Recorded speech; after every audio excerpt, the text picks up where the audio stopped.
Thank you. Good evening. Namaste. Jai Telangana. Jai Telangana. Andarki namaste. I thank Professor Sanjay Jain ji and Sanam for facilitating this event. Very, very happy and very proud to be here. It's an honor, in fact, to be able to talk about my state in a prestigious institution like Oxford, especially in a department where developmental economics is discussed of the various nations. So I'm very happy to be here, to be presenting today. And as all of us know, Oxford is a very age-old institute, which is an institution which is reputed across the world for its research. And very happy to be here because when I speak about Telangana, when I speak about development, in fact, me and Professor were having a off-the-record chat just right now and talking about why do we only talk about developing nations, why not compare it with the developed nations, etc. So there's a lot of theories about it. But practically what I have seen in Telangana, I think bears a lot of weight, and that can be discussed, the model can be discussed across the nation. That is the hope and aspiration that I came here with. Otherwise, it's a very busy time in elections, but I took out some time to come here to make sure that if at all this model and the strategies that we applied for the ground path-breaking development that we have done in Telangana in a very small time, if that can be discussed, I think my one-day travel is totally worth it. So first of all, very happy to be here, and when I am here abroad, I believe I not only represent my state, but I represent the country. And India, which has a very, very rich history of cradling a lot of luminaries from Lord Buddha to Jyotiba Phule to Dr. Ambedkar to Rabindranath Tagore to Jhansi Lakshmi Bai, Mahatma Gandhi. We can talk about Nagarjuna, who's propagated his Shunyavada philosophy across the world. We can talk about Aryabhatta, who's contributed a great deal to the world mathematics. So when we think about all these great people that our nation has produced, really feel proud to be representing India here. Very happy, very that we are able to continue the legacy of both that enlightenment and that innovation that our luminaries have given us. I just hope we can walk on their path in and make them proud. And when we think about the luminaries from India, we cannot but ignore Chanakya. His policies, his theory is known as Chanakya Niti, who spoke of governance for the welfare of the people and society. Sometimes it's used in a negative connotation, but when taken in a right sense, it speaks about the welfare of the people and society, and especially his Ardhashastra that provides timeless insights into the responsibilities of a statesman, a guidepost, I think, that echoes in the visionary leadership of our Telangana Chief Minister, K. Chandrasekhar Rao also. We call him KCR very fondly, so here on I'll refer to him as KCR.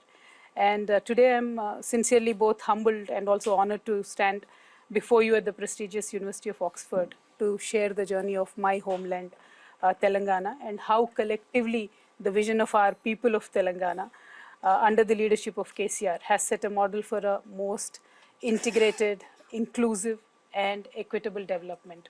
I mean, many people dream about equitable development. We saw it happening, and that's a proud moment for me.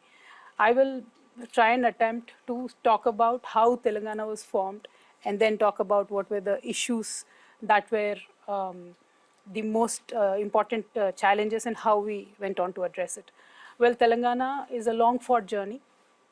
Although the state was formed in 2014 in June 2nd, it was a 5-decade-long fight. We were a separate state called Hyderabad state. We existed as a separate state even after Indian independence until 1956. And we were a prosperous state, we were doing good. But then in 1956, a conditional and a forcible merger happened with our neighboring Andhra Pradesh. Then, of course, since then, somehow the merger was never happy, made anybody happy. We were constantly struggling, we were constantly raking up the demand of a separate statehood. That kind of led to a very inequitable development. We've always had this grouse that we did not get our share, and we constantly started raising the issue. But then, of course, in 2001, Honorable KCR had given a proposal to the people of Telangana that why don't we fight in a very peaceful but a political battle to make sure the statehood is achieved. People have blessed him, people have stood with him, and we fought under his leadership from 2001. And of course, the central government at that point of time, or the party was aspiring to be coming back to power at that point of time, they promised to support this demand for the first time.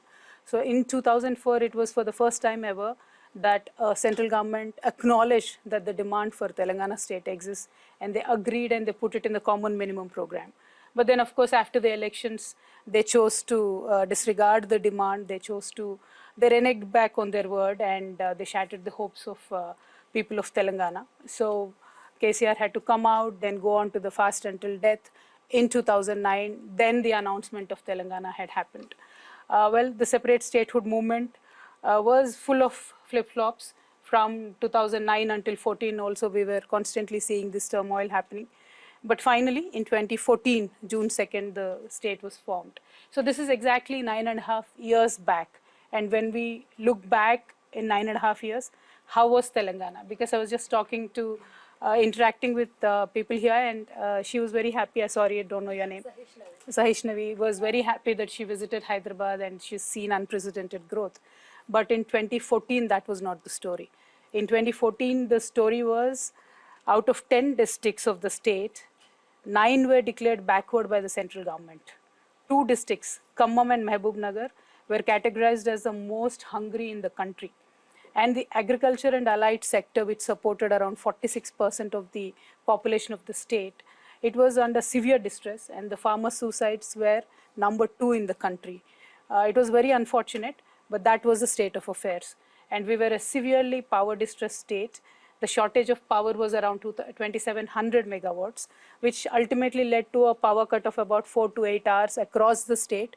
And that resulted in industries being shut at least for 2 days in a week, so they could operate in shifts. And neither we had adequate surface water for irrigation, nor did we have enough water for the drinking water. Also, of course, when your whole 9 districts are backward, revenue of the state was in shambles. So that was the situation in 2014, and that was the situation in which we inherited the state. But then what did we do? How did we change that situation from being a power deficit state, from being a state which had no drinking water, from being a state which had no irrigation water, now to a power surplus state, now to a state where we are number 2 in paddy production? How did that transformation happen? And that is the story I'm here to share with all of you. And the leader, KCR, he was an agitator. He was constantly agitating for the state. He has a very sharp wit and a sharp tongue. So he never spared anybody during the agitation. So people did have this fear that what will happen once the Telangana state is formed? How will the rest of the Hyderabad, rest of the people will be taken care of? But what I have seen for any society to transform, the prerequisite is that the leader of that state should understand how to convert his negativities into positivities. And I've seen that change happening in my own leader. Overnight, from an agitator, he became an administrator. He made a statement saying, everybody is equal to me. He stopped using sharp words. He worked in silence. He worked with strategy, which he was always known for. And he worked with commitment and dedication. I think that is a prerequisite that undertook this paradigm shift. And of course, I am very well aware that I am standing in the Department of Economics, so I can't be giving flowery speeches. I should throw in some hard numbers at you. So I will do that too. But I'll have to tell you that from 2014, the careful balance of government spending, both in investing in infrastructure and also welfare, I think that took the state to the next level. So when we talk about the growth of Telangana in the last 9.5 years, the average of Indian GDP, when you look at all the 9 years, is 118.2% in the last 10 years, from 2014-15 to 2022-23. Whereas the Telangana's average is 155.7%. That's the increase of GSDP. So we always grew over the national average in the last 10%. So our contribution of Telangana state to the central's GDP grew from 4.1% in 2014 to 4.9% now in 22-23. But then the population was constant, it's 2.9 since 2014 till date. So that being constant, this contribution to GDP is the actual wealth or the contribution of my state to the country. Well, other than that, of course, economists take seriously the per capita income of any nation or state. So in 2014-15, we were at 1,12,162. Now, this year, we are at 3,17,115. So we have literally doubled the per capita income of our people. And this is in less than 10 years. But then see, per capita income also at times can be deceiving, because growth could be stagnated in few people's hands and not everybody probably gets a benefit of the growth. So there is a concept called as Gini coefficient. The lower it is, the better it is for the people. The lower it is, that means everybody gets enough share of the income. I'm very proud to tell you that my state, Telangana, ranks #1 amongst all states in terms of equitable income distribution. And our Gini coefficient is 0.10, which is literally on par with the Nordic nations or even better than most of them. So this is the thing that makes us all happy. The poorest of the poor is getting the benefit. Everybody is getting the benefit. And how did we achieve this? My personal love, and India is an agrarian nation. We have to understand the fact. Any investment that we make has to be in agriculture. It cannot be ignored. That factor is taken very seriously in Telangana. 46% of our population is into agriculture.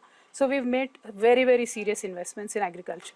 In 2014, when we started, our agriculture growth was minus. It was minus 0.7%. And now, when you look at 2023, it is 37% in positive. So we have grown leaps and bounds in agriculture. And agriculture allied sectors, it could be dairy, fisheries, meat, poultry, etc. That we have grown by 13.3%. That was also negative, but we've grown now. And the best part is, even during COVID, we've kept on growing at 15.7%. And this is primarily because government intervened and procured every last grain of the crop or the yield that the farmers got. So they didn't have to go around trying to sell it, but the government purchased it, and that is how the farmers got the money.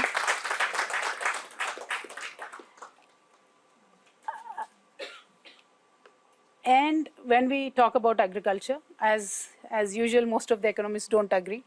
I believe economists, most of them are very elitist.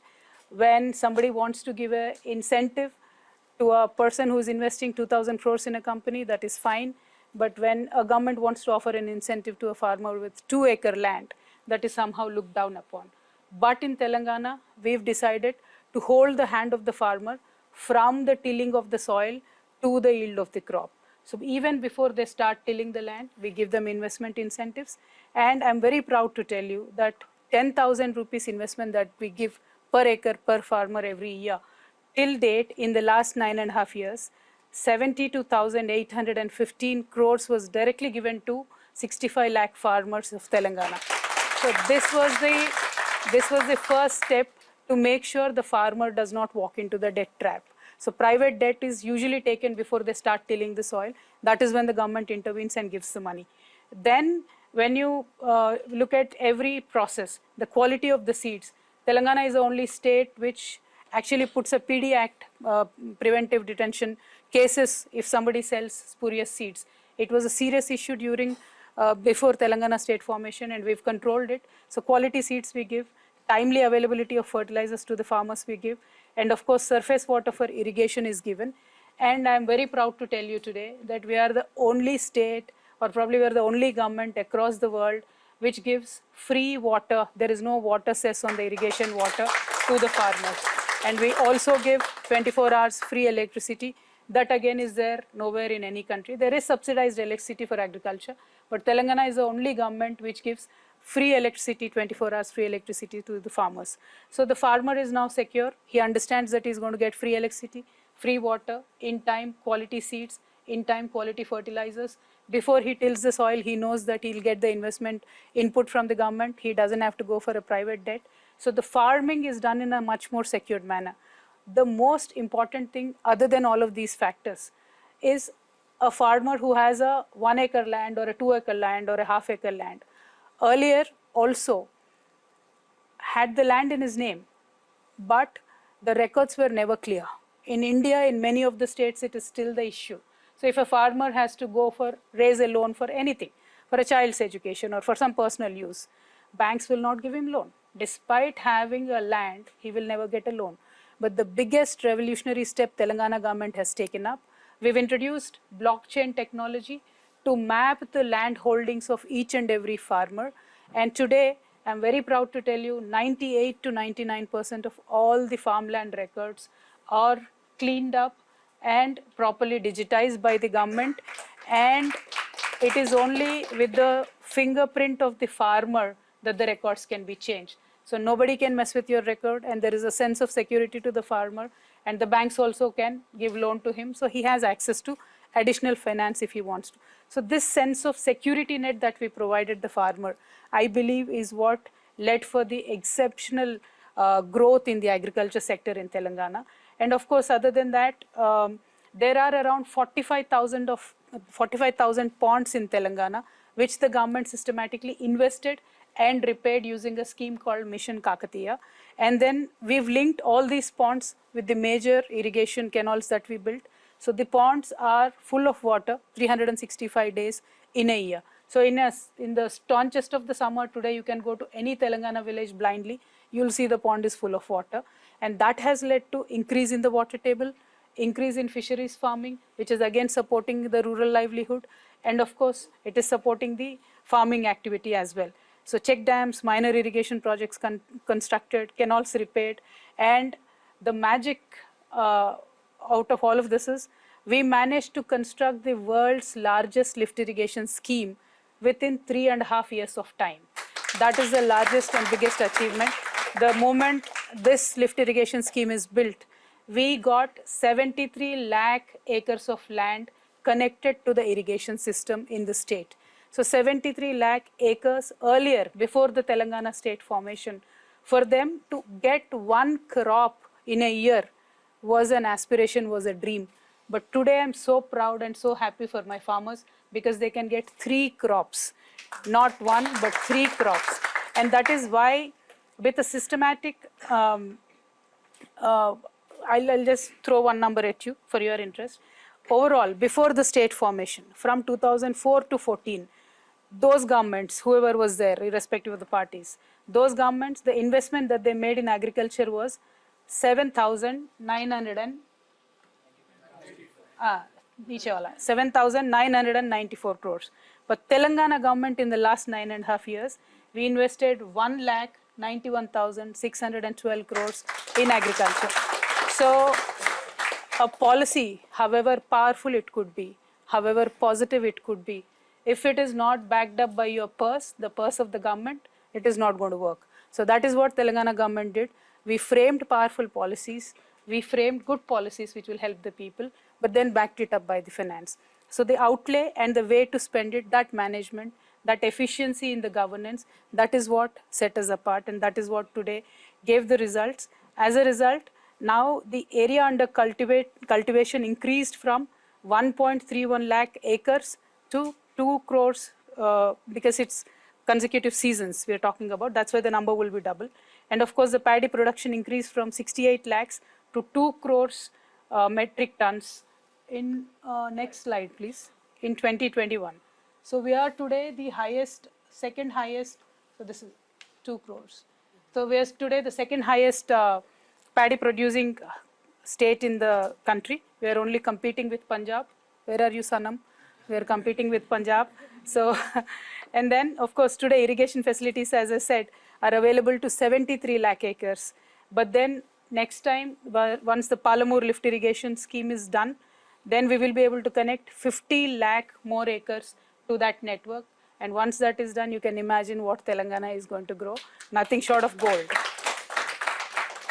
So one other important thing that we did, whatever revenue came to the government, we used it in a very positive way to make sure the cycle of prosperity continues, to make sure that the multiplier effect of the investment is properly taken care of.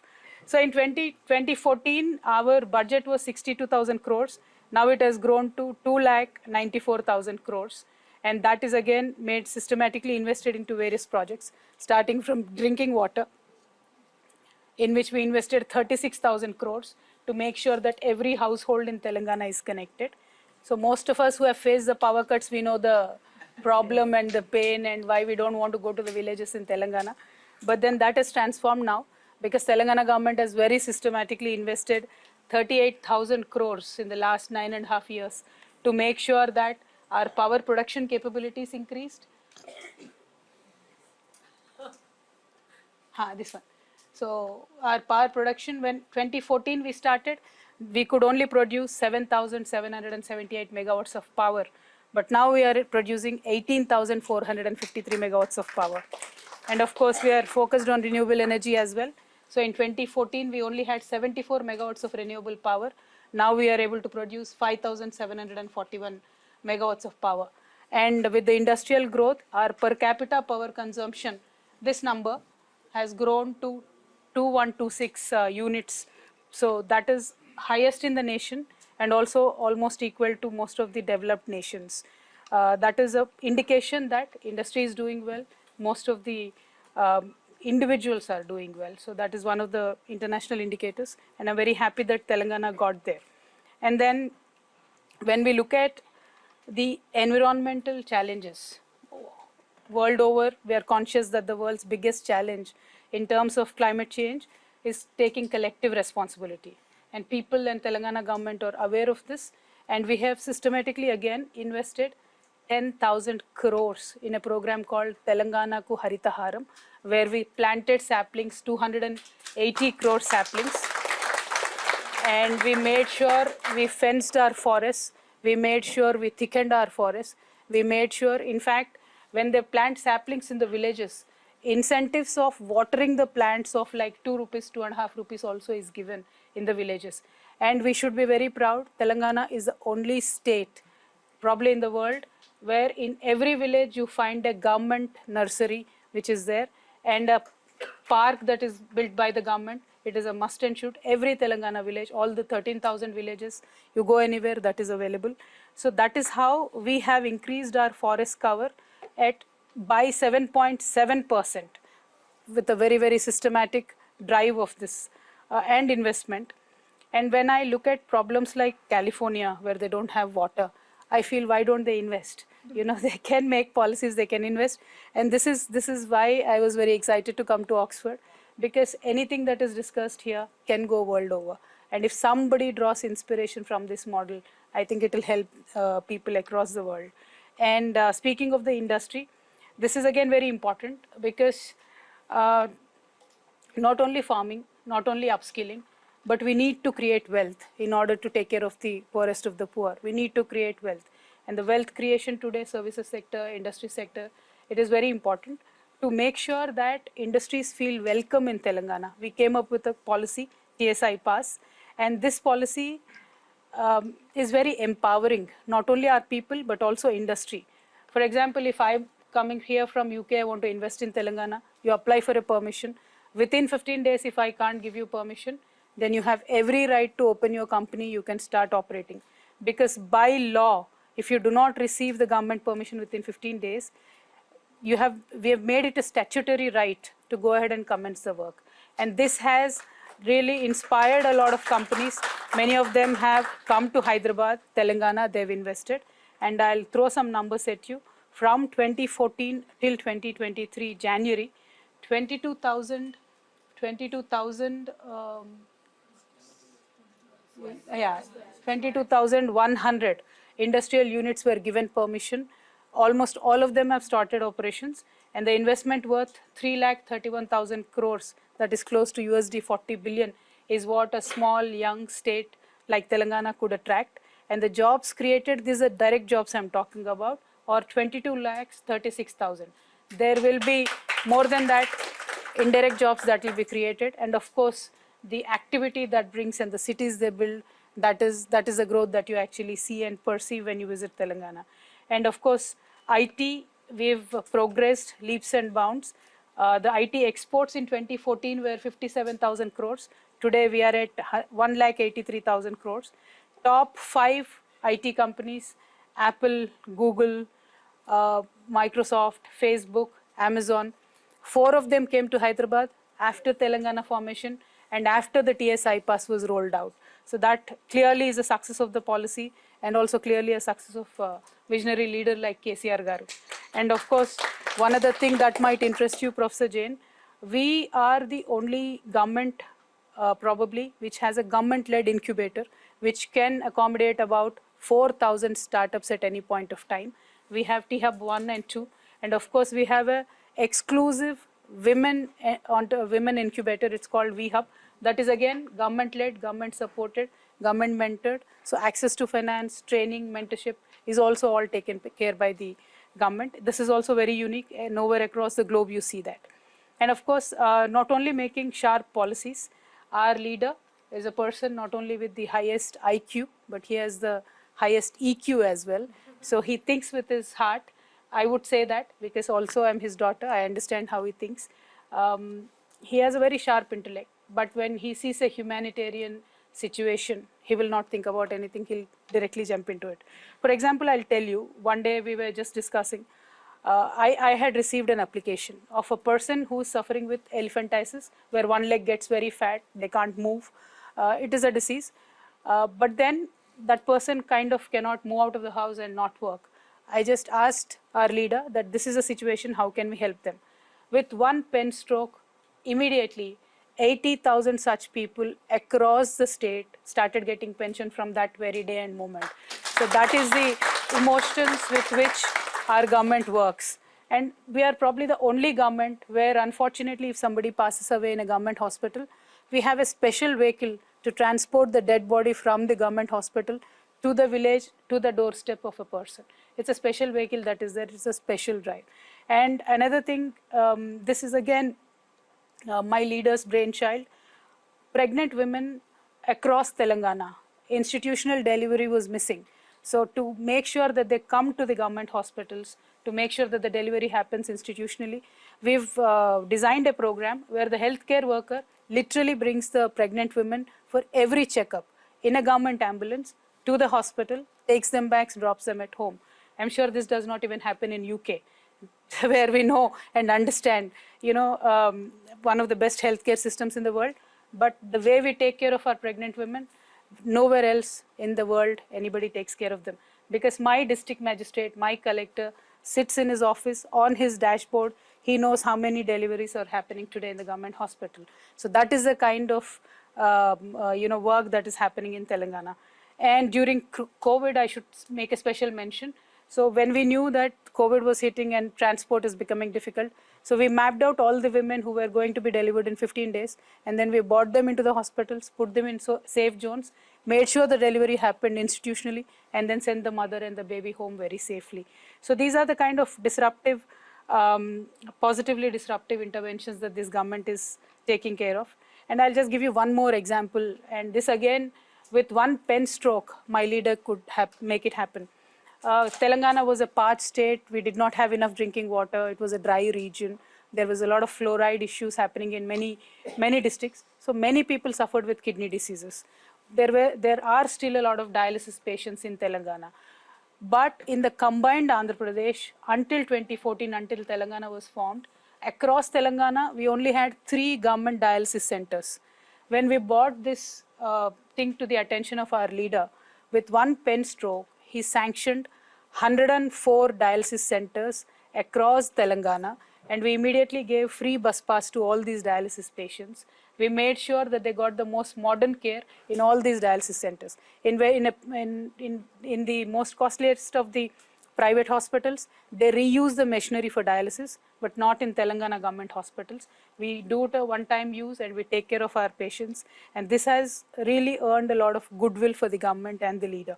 And of course, in every government, we are giving, people try to give pensions, but there is no reason or rhyme or the positive effect of the pension that the pension would give. Because in 2014, before 2014, when we saw, there were various governments which were giving pensions starting from 70 rupees to 200 rupees to person, which did not really make any difference in their lives. So I gave a number here. In 2014, there were pensions given to 29 lakh people, but the rollout was only 861 crores per year. This is per annum. But in Telangana government today, we give pensions to 44 lakh 12,882 people, but the rollout is 11,628 crores. So unmatchable number, amazing number, which again creates a very positive impact in the lives of the peoples. So this is the positivity that this government is bringing in. And of course, when we talk about education institutes, we only wanted to see one result, that at least 50% of the kids go to the government schools. So we wanted to give a stiff competition to private schools, and we did. Today, this year, 2023, 50% of the kids are opting for government schools. 50% of course are still going to the private institutions. But then there are many numbers that I can give you. The best number that I like, we added 10,000 medical seats, very fresh this year, because in every district headquarters, we wanted to put up a medical college. And before 2014, I can't even begin to tell you, I'll just give you one number. For the backward classes, across the state, we had only 19 institutes. Next slide, I think. 19 institutes. But now we have 310 institutes for just the backward classes, I'm saying, and other numbers I have. But then the number of students, if you look at, earlier it was addressing, the governments were addressing 8,000. Now we are addressing and attending to 1,65,610 students. So these are the kind of numbers, these are the kind of interventions that we are making. I know there's a lot of data and I can keep going, but then I'll have to summarize because we need to close by 8. What I feel is the vision of KCR and this model transcends, all economic matrices. It just touches a human angle in governance. And I understand in economics, we always talk about the scarcity drives you to make certain choices. We did have scarce resources when we became a state. We were in dire condition. We were in distress. But the choices that we made led us in a very right way. And we hung on, we held on to those choices. And that is how we are able to create wealth today. And I believe a leader or a society should know how to harness the power of the raw resources that nature gives you into real wealth. I'll give you one example. Godavari River, Pranahita River was always there. It was there before KCR, it is there now, it will be there after KCR also. But the way KCR could build a world's largest lift irrigation project in 3.5 years and could irrigate 73 lakh acres just within a period of 3.5 years, no other leader thought about, no other government thought about.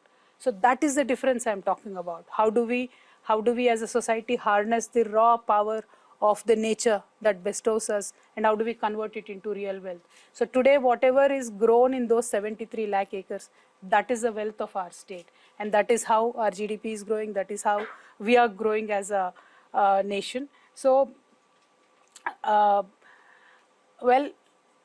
Telangana model, when we talk about, the core of this model is to harness the existing resources that we have. And that I believe we've done wonderfully. And we are fighters. We fought for Telangana. We are fighters. We are fighting for the development of Telangana. And there is a joke in general about governance. They say if there is a bad government and you give them Sahara Desert, what happens is they'll create a scarcity of sand also. So that is bad governance. But when you want to look at a good governance, you should come to Telangana. I invite you, Professor Ji, please come to Telangana with your entire department. No, seriously look into what we've done. Tell us where we can improve, or tell the world what is working for us. And you can never get a better example than Telangana, because we were under duress and distress. But then how we transformed, the positive interventions that we've made. I only gave you some 4 or 5 examples. That could be agriculture, that could be pensions, but there are many more. We almost have 252 programs that attend to various sections and sectors of the population. So I really do invite you. please do come down. And one of my very, very favorite program is Dalit Bandhu program, because it addresses to the most oppressed section of the society. The idea is to uplift any Dalit family out of the poverty line. So there is a direct benefit transfer that is given. And this will be very interesting for you and economic students. Generally, when government give away a loan, even if it is 1 rupee, there are 100 conditions with it. This 1 rupee should be used in this particular way. This 1 rupee should be used, or you should show us how this 1 rupee is going to be paid back to us, etc. But this Dalit Bandhu program, where we give 10 lakh rupees to a Dalit family, we gave them so much freedom. We said, if you want to use this 10 lakh to pay your debt, pay it off. All right, from next day you start afresh. Or you want to divide it into 5 units, use 2 lakhs for this, use 3 lakhs for that, use 3 lakhs for this, you're free to do so. Or 4 people who get Dalit Bandhu, all of you can come together, take 40 lakhs, create a good industry with it, do something else. That freedom was given. So we grounded these projects, and the success rate that we are seeing, the wealth that the government could create for these families, and the permanent upliftment of these families above the poverty line. I believe this is something very groundbreaking. No government has ever done it. No government ever gave this kind of freedom to utilize the grant that is given to them. And this is only Telangana government that is given. And that I can proudly say is the Telangana model of governance. And ultimately, when we look at what all we have done, we gave our society a confidence to, pick and choose what they can do, what they cannot do, where they want to go. If a person from a humble background wants to go study in UK, we are giving them scholarships. If they want to still continue with the traditional livelihood, we give them help from the government. We help them upskilling. Today, I'm very proud to tell you that kids who have gone to do their IIM, IIT, they're coming back and training with us, because our government gives a entrepreneurship program, mentorship and finance to them. So they're coming back after IIT, IIM to the Telangana government, training, and we've trained more than 2,500 people like that, and we've created entrepreneurs. So there are many, many schemes. I can go on and on. I have a huge list. But end of the day, under a decade of self-rule and under the able leadership of a world-class intellectual, Telangana is still, recuperating, realigning. We are still rediscovering, because the pain that we have gone through, the suffering that we have gone through, the decades of neglect that we have gone through, the generational loss of opportunity to create wealth, to become a different people and a society that we've lost, we're still recuperating. So we're stabilized in this 10 years, but this is our springboard now. From here, we will again, jump back. We will have to achieve much more. Now I can say we can dare to dream much bigger dreams than this. And under the able leadership of KCR Garu, I believe we will continue to do so. And once again, in the growth, in the development of any state is the development of the nation. India is also growing. India will become much bigger. And with leaders like KCR, with models like Telangana, that can be applied universally to the nation, to the world, I'm sure we will grow as a country, and we will be awesome, amazing. Thank you. Jai Telangana, Jai Bharat. Did I take more than half an hour?